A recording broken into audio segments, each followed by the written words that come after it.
Welcome to the Know I'm Ashley. I'm Gus. Microsoft's been blazing one heck of a trail for Xbox so far in 2018. Xbox One X has been a pretty huge boost to their hardware sales. Admittedly, that came out in 2017, but it's helping them in 2018.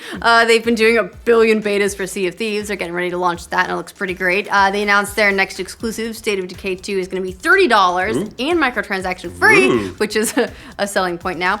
All in all, pretty good, but from the sound of it, they've got some even bigger ambitions planned for the Xbox division in the very near future. Judging from a series of new interviews with several top Xbox executives just released this week, Microsoft is gearing up to make a big push to think beyond consoles and even console exclusivity in the near future, hoping to find success by becoming a little more platform agnostic. And what does that even mean? Does that mean no Xboxes? Does that mean no more exclusives? What do you mean platform agnostic? Is Xboxes the plural of Xbox, or is it Xbox I? Xbox N? Xboxing? I like it.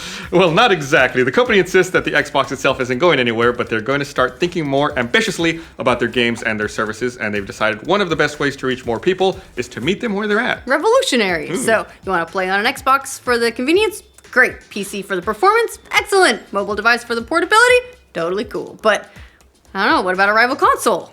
Apparently, even that could be in the cards. This comes from a recent interview that Kevin Gamel, GM of Gaming Cloud at Microsoft, gave to GamesIndustry.biz ahead of GDC. He talked about how the company views the future of gaming, and it's clear that they want their efforts to be much larger than just a single piece of hardware. Not in the way you might think, though, necessarily. While they've already started doing this between Xbox and PC with a lot of their first-party stuff, they might start to branch this out to Xbox and everything else.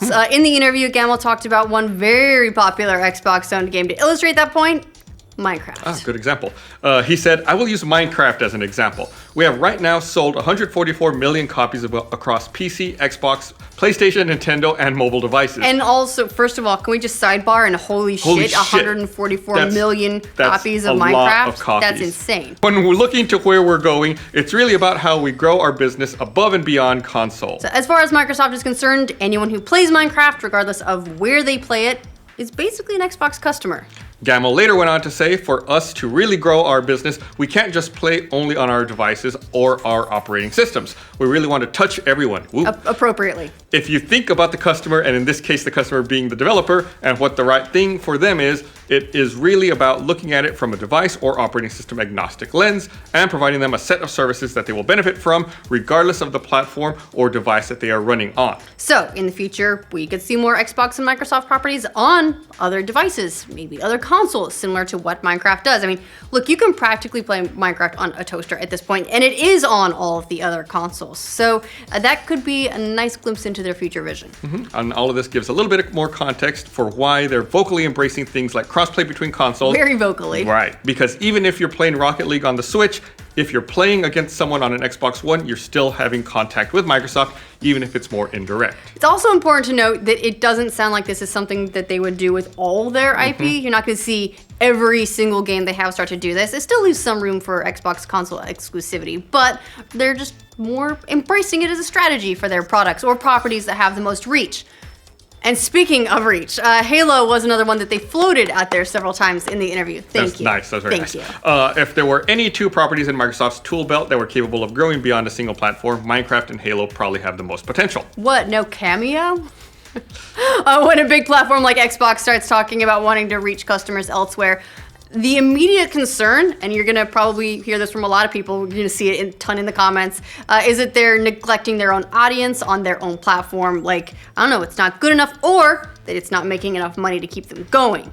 But that's not necessarily the case. Gamel went on to stress we are not leaving the console business behind by any means. We're continuing to invest there. The premium living room experience today is on Xbox One X, and we hope to continue that for years to come. But when you think about how we are going to broaden our business, we need to think beyond console and to be successful. And Xbox boss Phil Spencer reiterated that point on Twitter recently too. In a discussion about where Microsoft is headed, Spencer also hinted at this any device policy enabled by cloud gaming. But he also clarified that by saying Xbox is here to stay, writing, "Key for me is that a local console that is able to run great games will be important for years. That's what we were planning for." The company apparently likens these new Xbox gaming ambitions to how they approach some of their other proprietary software. Microsoft Office, for instance, which exists for iOS as well as Windows. Yeah, it's true. They do. Then they've been putting it out for Apple for years, Office, that is, because they figured, well, we want to have those users. If they're on Apple, this is a way that they will still use some of our stuff. So we could see an Xbox app on the PS5? I think, yeah, maybe not. On top of their other most famous IPs, though, they might be spreading their wings with some other services and offerings, not just games. In a separate interview with The Verge, head of Microsoft Gaming Cloud Division, Kareem Choudhury, said about Xbox Game Pass in particular, we're looking at ways to make that content available to anyone no matter what device they're on. Game Pass would be a pretty interesting way for Microsoft to look at serving their exclusive content to other platforms, so maybe a PS5 app isn't all that unlikely, or unless they do it like browser-based. I don't know, if you combine that with cloud computing, gets around the need to emulate the software on an iPad or PlayStation, Nintendo, whatever. And the thing is, this strategy has been proven before because we've seen recently with Fortnite, IPs can sometimes be more powerful than devices when it comes to their cultural visibility. Fortnite has basically taken over the gaming world over the last couple of months, and a lot of that has been owed to the game's accessibility.